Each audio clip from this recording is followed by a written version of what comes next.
कार्तिक महात्म्य अध्याय नंबर 22। नारद म्हणतात, राजा, एकदा विष्णुदास नित्य स्नान संध्या विधी आटोपून त्याने स्वयंपाक केला। इतक्यात तो पाक गुप्तपणे कोणी हरण केला। तो स्वयंपाक नाहीसा झाला असे पाहूनही सायंकाळची पूजा वगैरेचा व्रताचा भंग होईल म्हणून पुन्हा त्याने पाक केला नाही। दुसऱ्या दिवशी स्वयंपाक करून श्रीहरीला नैवेद्य अर्पण करण्यास डोळे मिटले। तो इतक्यात पाक पुन्हा कोणी नेला। याप्रमाणे 7 दिवस त्याचा पाक कोणी हरण करीत होते। तेव्हा त्याला चमत्कार वाटून तो विचार करू लागला, अहो, रोज येथे येऊन माझा पाक कोण नेतो? हे क्षेत्र संन्यासाच राहण्यास योग्य आहे, म्हणून मला ही जागा सोडणे बरे वाटत नाही। जर मी पुन्हा पाक करून जेवावे तर संध्याकाळचा पूजनियमाचा भंग होईल। तो कसा करावा? पाक करून तत्काल भोजन करावे तर हरीला अर्पण केल्याशिवाय वैष्णवांनी भोजन करू नये। आज 7 दिवस मी उपोषण करून व्रतस्थ येथे राहिलो। आता मात्र आज पाक करून त्याचे चांगले रक्षण करीतो, असे चिंतन करून त्याने पाक केला व आपण दडून बसला। इतक्यात एक चांडाल पाक चोरून नेण्यास टपून बसलेला पाहिला। तो अतिशय श्रद्धेने व्याकुळ, दीनवदन, हाडे व कातडे उरले आहे इतका क्रुश असा पाहताच त्या ब्राह्मणाला त्याची दया आली। तो अन्न घेऊन जाऊ लागला। तेव्हा ब्राह्मण त्याला म्हणाला, अरे थांब, उभा राहा। असे हे कोरडे वृक्ष अन्न कसे खाशील? हे तूप घे। याप्रमाणे भाषण करीत तो ब्राह्मण आपल्या जवळ आला असे पाहून तो चांडाळ भिवून वेगाने पळत असता पडला व मूर्छित झाला। तो चांडाळ भीतीने मूर्छित पडलेला आहे असे पाहून तो ब्राह्मण श्रेष्ठ विष्णुदास त्वरेने त्याच्या जवळ जाऊन दयेने त्यावर आपल्या धोत्राच्या पदराने वारा घालू लागला। नंतर तो उठल्यावर त्याकडे विष्णुदासाने पाहिले। तो शंख, चक्र, गदा धारण करणारे साक्षात नारायण त्याला दिसले।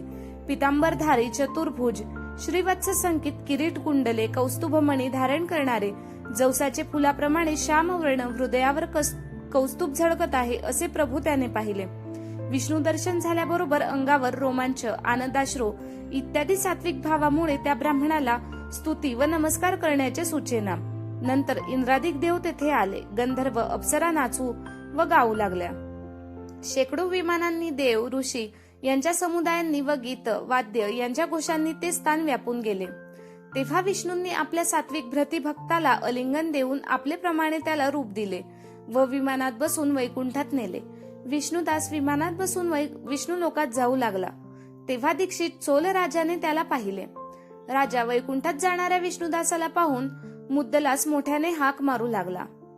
चोल म्हणाला, ज्याच्याशी स्पर्धा करून मी यज्ञ दानादिक केले तो विष्णुदास विष्णुरूप धारण करून वैकुंठात चालला। मी यज्ञ करता होऊन श्री विष्णू क्षेत्रात तुझकडून अग्नीत हवन केलं व उत्तम दाने देऊन ब्राह्मण संतुष्ट केले, तथापि अजूनही मला हरी प्रसन्न होत नाहीत। विष्णुदासाच्या भक्तीला हरींनी साक्षात्कार दिला। याकरता दानांनी व यज्ञांनी विष्णू प्रसन्न होत नाही, तर त्याचे दर्शन होण्याला भक्ती हेच मुख्य कारण आहे।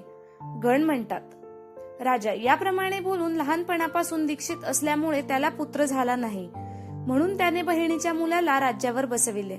अद्यापि त्या देशात चोल राजाचे नियम केल्याप्रमाणे तेव्हापासून राजाच्या बहिणीच्या मुलालाच राज्य मिळते। नंतर राजा यज्ञ मंडपात येऊन यज्ञकुंडापुढे उभा राहिला व विष्णूला बोलवून 3 वेळा मोठ्याने म्हणाला की, हे विष्णू, मला काया, वाचा, मने करून तुझी स्थिती भक्ती दे। याप्रमाणे बोलून सर्व लोक पाहत असता त्याच्या समक्ष त्याने अग्निकुंडात उडी टाकली। तेव्हा मृदुलाला राग आला व रागाने भरात त्याने आपली शेंडी कापली, म्हणून अद्यापि त्याचे गोत्रज मुंजीत शेंडी काढितात। चोल राजा कुंडात उडी टाकीत आहे इतक्यात विष्णू कुंडात प्रकट झाले व त्यांनी राजाला आलिंगन देऊन विमानात बसविले।